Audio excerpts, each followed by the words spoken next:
నేడు మరోసారి త్రిసభ్య కమిటీ సమావేశం కానుంది. కాసేపట్లో అమరావతిలోని సిఆర్డీఏ కార్యాలయంలో సమావేశం జరగనుంది. ఇటీవల రైతుల సమస్యలపై సీఎం చంద్రబాబు చర్చించిన అంశాలపై సిఆర్డీఏ అధికారులతో త్రిసభ్య కమిటీ చర్చించనుంది. రైతు సమస్యలపై ప్రతి 15 రోజులకు ఒకసారి సమావేశం కావాలని త్రిసభ్య కమిటీని ముఖ్యమంత్రి ఆదేశించారు. త్రిసభ్య కమిటీ సభ్యులుగా ఉన్న కేంద్ర మంత్రి పెమ్మసాని చంద్రశేఖర్, మంత్రి నారాయణ, ఎమ్మెల్యే తెనాలి శ్రావణ్ కుమార్ రైతుల ప్లాట్ల అంశంపై చర్చించనున్నారు.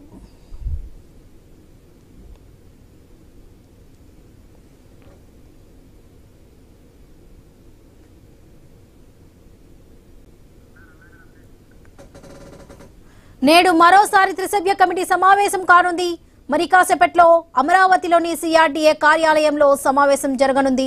ఇటీవల రైతుల సమస్యలపై సీఎం చంద్రబాబు చర్చించిన అంశాలపై సిఆర్డీఏ అధికారులతో త్రిసభ్య కమిటీ చర్చించనుంది. రైతు సమస్యలపై ప్రతి 15 రోజులకు ఒకసారి సమావేశం కావాలని త్రిసభ్య కమిటీని ముఖ్యమంత్రి ఆదేశించారు.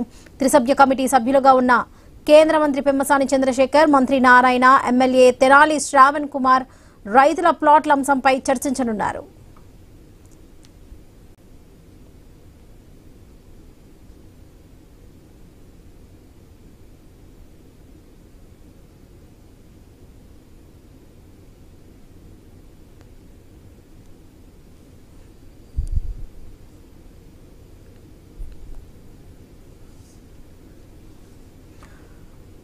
నేడు మరోసారి త్రిసభ్య కమిటీ సమావేశం జరగనుంది. మరి కాసేపట్లో అమరావతిలోని సిఆర్డీఏ కార్యాలయంలో సమావేశం జరగనుంది.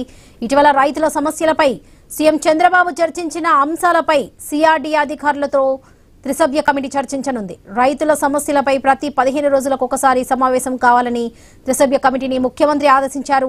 త్రిసభ్య కమిటీ సభ్యులుగా ఉన్న కేంద్ర మంత్రి పెమ్మసాని చంద్రశేఖర్, మంత్రి నారాయణ, ఎమ్మెల్యే తెనాలి శ్రావణ్ కుమార్ రైతుల ప్లాట్ల అంశంపై చర్చించనున్నారు.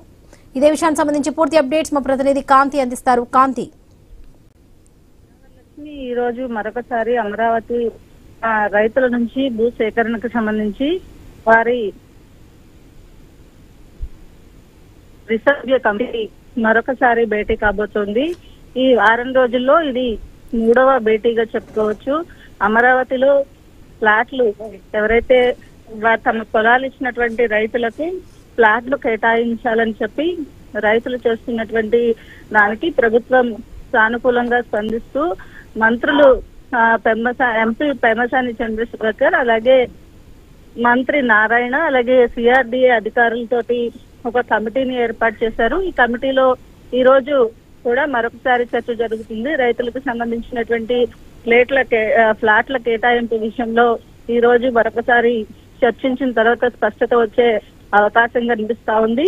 నిన్న నిర్మలా సీతారామన్ పర్యటన సందర్భంగా కూడా కొంతమంది రైతులు ఏదైతే వారికి సంబంధించినటువంటి ఇష్యూస్ అన్నింటినీ కూడా, భూమికి సంబంధించినటువంటి ఇష్యూస్ అన్ని కూడా కేంద్ర మంత్రి సమక్షంలో ముఖ్యమంత్రి కూడా విన్నవించుకున్నారు. అలాగే సీఎం చంద్రబాబు నాయుడు సైతం 2 రోజుల క్రితం రైతులతోటి భేటీ అయ్యారు. ఇక భూ సమీకరణకి సంబంధించి ల్యాండ్ పూలింగ్ లో ఏవైతే భూములు ఇచ్చారో ఆ భూములకు ఇచ్చినటువంటి రైతులకు సంబంధించినటువంటి త్వరితగతిన పరిష్కరించాలని కమిటీకి ఆదేశాలు జారీ చేశారు. ఈ త్రిసభ్య కమిటీ ఏదైతే ఉందో కమిటీతో కూడా రైతులతో మాట్లాడిన తర్వాత సీఎం చంద్రబాబు నాయుడు మాట్లాడడం జరిగింది. ఈ నేపథ్యంలోనే చంద్రబాబు నాయుడు ఇచ్చినటువంటి ఆదేశాల మేరకు త్రిసభ్య కమిటీ మరొకసారి భేటీ అవుతోంది. భేటీలో ఈ రోజు కొంత ఏదైతే రైతులకు ఉన్నటువంటి సమస్యలు పరిష్కరించే అవకాశం ఉంటుంది. Varalakshmi. Right Kanti, thank you.